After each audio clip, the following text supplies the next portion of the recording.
Ahí está. Perfecto. Bueno, vamos a ver la parte del metabolismo del fósforo.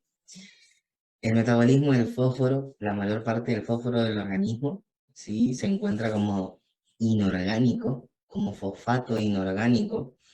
Ahí vamos a encontrar que el 70% del fósforo a nivel plasmático y el de la mayoría a nivel celular se hallan como fósforo orgánico.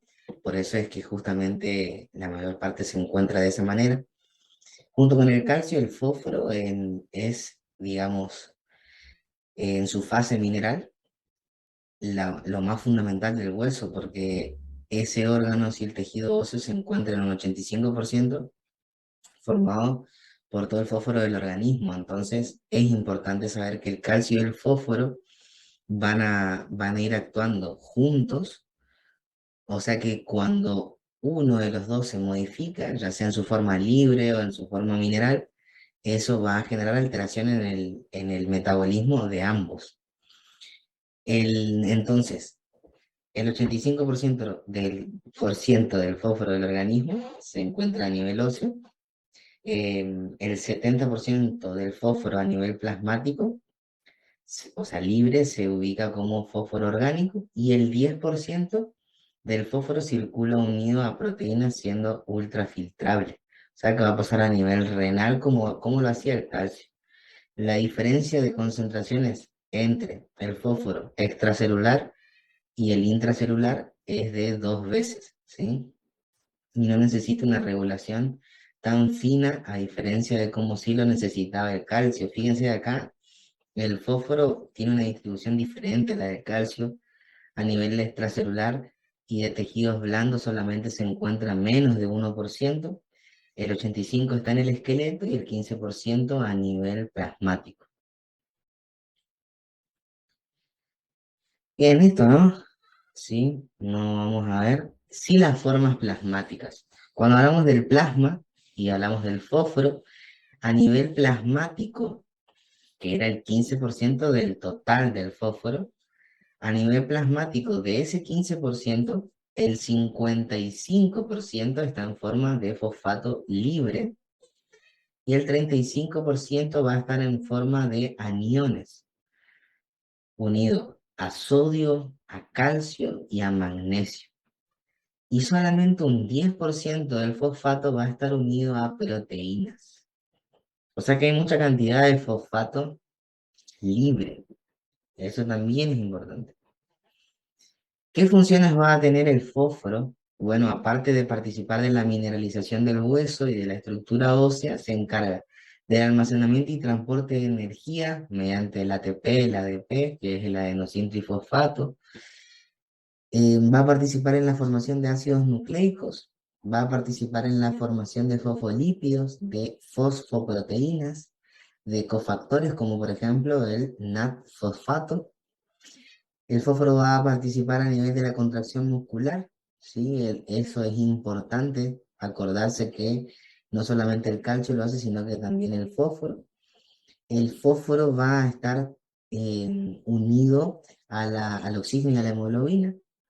Es un metabolito intermediario en muchas sustancias y el fósforo participa de sistemas enzimáticos de la adenilato ciclasa. Eso también es importante, porque el fósforo, por eso también se explica por qué hay tanto fosfato libre, ¿sí? Vamos a comparar con el calcio, miren. El calcio, teníamos una distribución acá.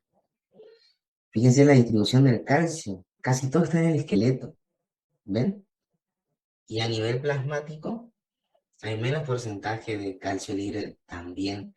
Y si vamos al fósforo,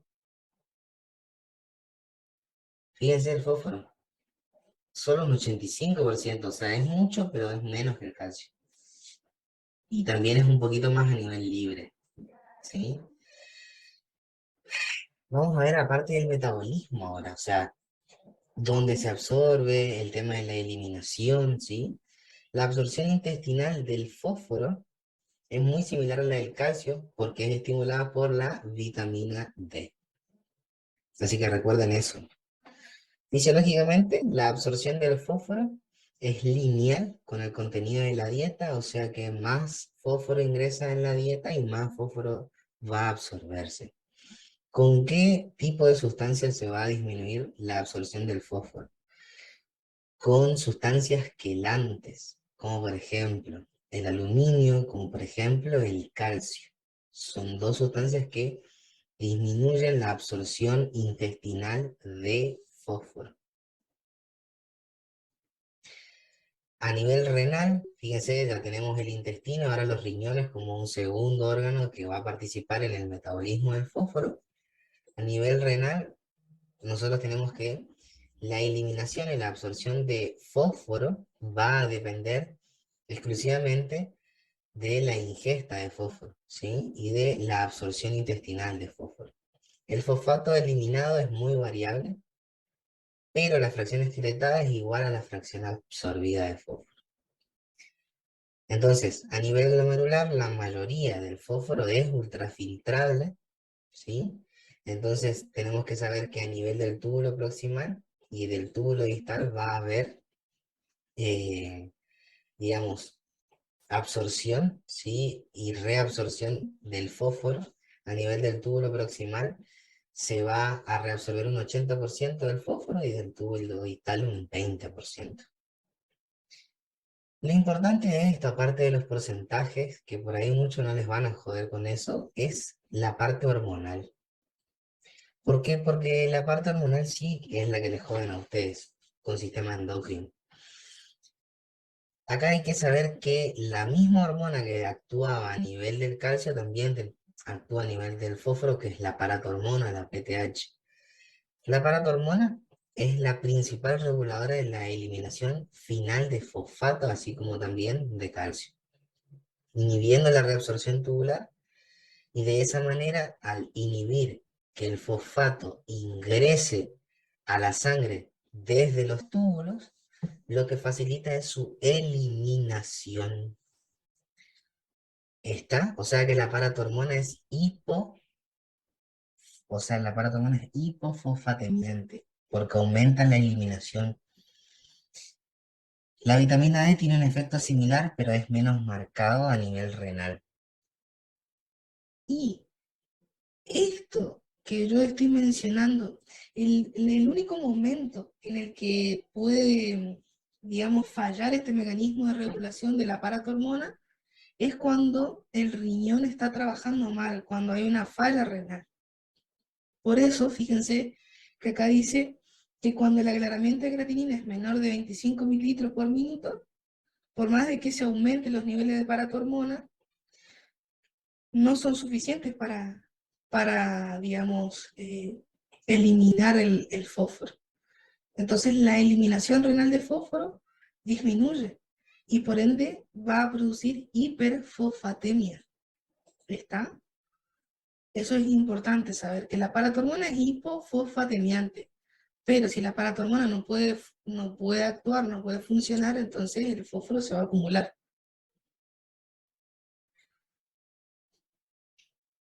¿Cuánto fósforo filtra el riñón aproximadamente? Unos 6.500 miligramos por día. Que de eso, un 88% se reabsorbe, o sea, vuelve al organismo, pero un 12% se elimina por la orina. El tercer organismo es el tejido óseo. El principal depósito de fósforo es el hueso. Por la gran biodisponibilidad del fósforo de la dieta, no tiene un papel tan importante como en los casos del calcio, o sea que eso también es importante. Las entradas de fósforo, de calcio, van juntas con, digamos, la vitamina D, van a ir juntas también con la paratormona. Entonces, por esa razón, como van juntas, van pegaditas, es necesario que haya una adecuada concentración de fósforo para que haya una adecuada concentración de calcio y una adecuada mineralización. En la deficiencia de fósforo decae la mineralización. Por ejemplo, una situación, digamos, de desnutrición que es el raquitismo hipofosfatémico, ¿sí? Los huesos flaquitos, chiquititos. El balance es muy parecido al del calcio, si bien la principal regulación se establece entre lo que se consume de fósforo con la dieta, o sea, la ingesta, y lo que se elimina del fósforo a nivel renal, fíjense que vamos a ver las situaciones que aumentan los niveles de fósforo, ¿sí? O sea, aumentan y disminuyen. Fíjense que acá nosotros vamos a tener que un aumento en la paratormona va a aumentar su eliminación renal. Por sus mecanismos hormonales de regulación, la calcemia y la fosfatemia tienden a moverse en un sentido opuesto. Esto lo voy a marcar. Y esto acuérdense, anótenlo ahí. Esto es lo que a ustedes les puede salvar de alguna pregunta choice, ¿sí? Por los mecanismos hormonales de regulación, la calcemia, o sea, nivel de calcio en sangre, y la fosfatemia, o sea, nivel de fosfato en sangre, ambos tienden a moverse en sentido opuesto. ¿Qué quiere decir esto? Quiere decir que si aumentan los niveles de calcio, van a, digamos, a disminuir los de fósforo. Entonces, fíjense, van a mantener un producto constante, excepto cuando hay déficit de vitamina D, que van a disminuir ambos, ¿sí? O, por ejemplo, cuando hay resorción ósea, van a aumentar los dos porque los dos están en los huesos. Entonces, si se destruye el hueso, se elimina tanto calcio como fósforo, ¿está? Pero, en general, tienden a moverse en sentidos opuestos. Solamente estas dos son las excepciones a que se mueven en sentidos iguales. Déficit de vitamina D, que hace que disminuyan los niveles, y destrucción ósea, que hacen que aumenten los niveles. Bien. Recuerden que la paratormona entonces va a aumentar su eliminación renal también como un punto importante del metabolismo del fósforo, ¿sí? Lo va a hacer gracias a que aumenta la eliminación y que disminuye la absorción intestinal y la reabsorción renal. Dos procesos fundamentales. Esto hace la paratormona. Disminuye la absorción intestinal y la reabsorción renal, que son dos procesos diferentes. ¿Está? Bien. ¿Alguien tiene alguna duda o alguna pregunta con respecto a lo que es el metabolismo del fósforo? Es importante saber el tema de que es estimulada por la vitamina D. Es importante también que es lineal con el contenido de la dieta. Como muchos de los alimentos tienen fósforo, entonces no se ve tanto déficit de fósforo. Luego vamos a la parte de lo que es la absorción, que se absorbe a nivel intestinal. Acuérdense eso. A la eliminación renal, que el 88% se reabsorbe, el 12% se elimina. Y que el principal depósito de fosfato, por la gran biodisponibilidad del fósforo de la dieta, no tiene un papel tan importante como el caso del calcio que sería el hueso. ¿Está? Que es el principal depósito de fosfato. Quiere decir que eso no va a generar tantos cambios a nivel del hueso, el tema del fósforo. ¿Sí? Bueno, ¿alguna duda? No es largo, yo les dije que era corto. Después está el manejo del magnesio, ¿sí? Y después tenemos las hormonas, que digamos son las que hemos mencionado recién, la paratormona, la vitamina D, como importantes, a ver, y la calcitonina, que hemos hablado en la clase de metabolismo del calcio, que hacía, ¿sí? Que hacía esta, que hacía este y que hacía esta. Lo que sí o sí tienen que saber para el final es si la paratormona es hipercalcemiante o hipocalcemiante, si la vitamina D es hipercalcemiante o hipocalcemiante, si la calcitonina es hipercalcemiante o hipocalcemiante. Saber cómo actúa a nivel del fósforo la vitamina D y la paratormona, que eso es lo que veíamos recién. ¿Está? Eso es lo que tienen que saber, ¿sí? Lo tienen acá en el Power.